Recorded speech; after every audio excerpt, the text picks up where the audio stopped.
Hello everyone, I'm going to show you how to set up your Tenda router. And before starting, if this video helps, please support me. I donate half of all donations to shelters. You can find more details in the description below. The first step is to turn on the router. Take the power adapter. Plug one end of the power adapter into a wall outlet. Connect the other end to the router.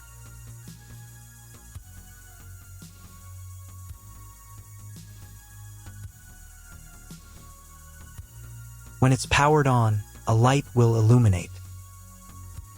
It might take a few minutes for the router to fully power up. Next, plug the cable from your broadband provider or modem into the internet port. This port is often called WAN and is usually a different color.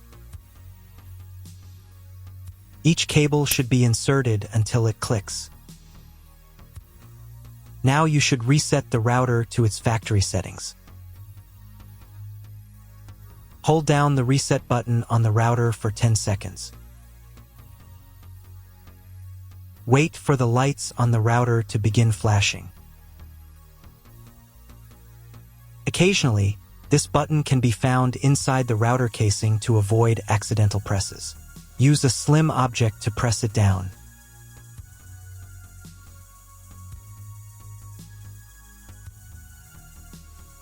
The router will reboot, resetting all the settings to their original factory defaults.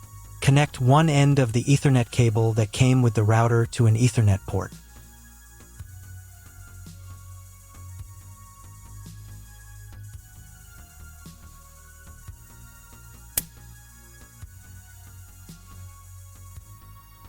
Connect the other end to your computer or laptop's Ethernet port.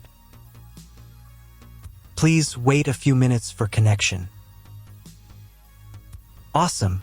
Your router is now connected to your computer. Now you will need to set it up. Before we get started, I'll show you another way to connect the router in case you don't have an Ethernet cable or your computer doesn't have an Ethernet port. Simply plug in the router to the power adapter and connect the cable from your internet provider.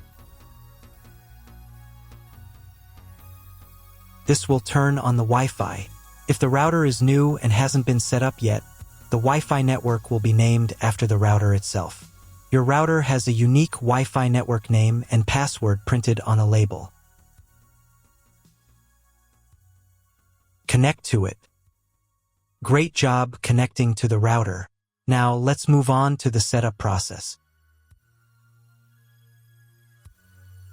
First, open your web browser and visit the URL you see on the screen.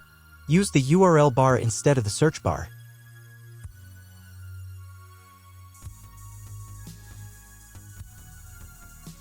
At the beginning, you will see a form with a password. Usually it is admin or password.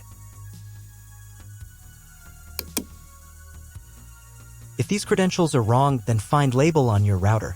The credentials are often printed on the bottom of the device.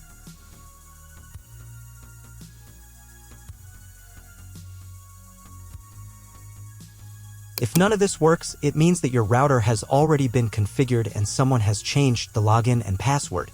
If you can't find out the login credentials, just reset the router to factory settings. And then log into the router's personal cabinet using the standard credentials. If your router settings do not look like mine, it means that your router has a different firmware. I made a video for every firmware type. You can find all the links in the description down below. I want to warn you right away that there are many firmware versions and they may differ slightly.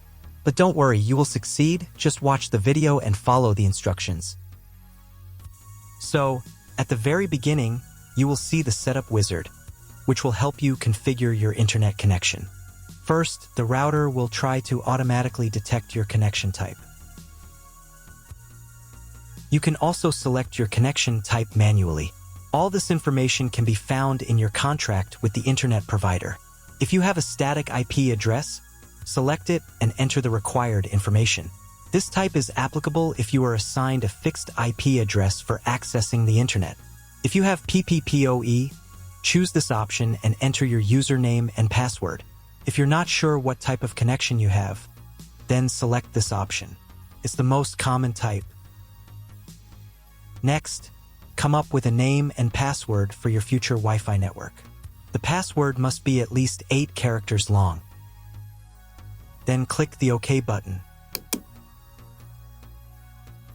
If you were connected to the router via Wi-Fi, reconnect to the network using the new settings.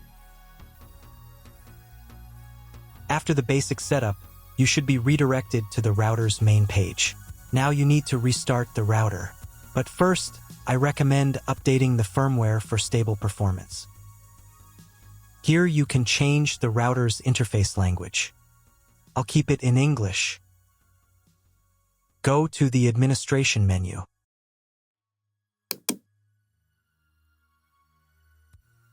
Here, click the Online Upgrade button. If a new firmware version is available, update it. After updating, reboot the router. To do this, while still in the administration menu, click the Reboot button. Wait a couple of minutes until the router fully restarts.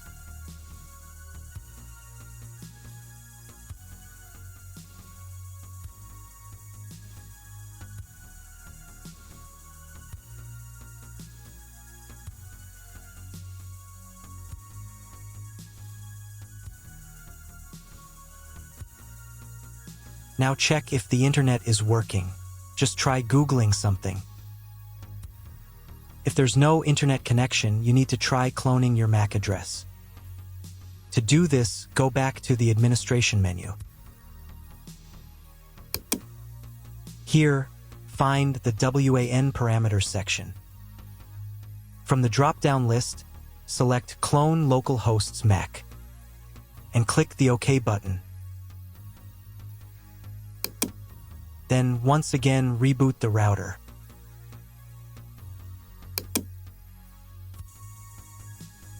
Wait a few minutes for the router to fully power on.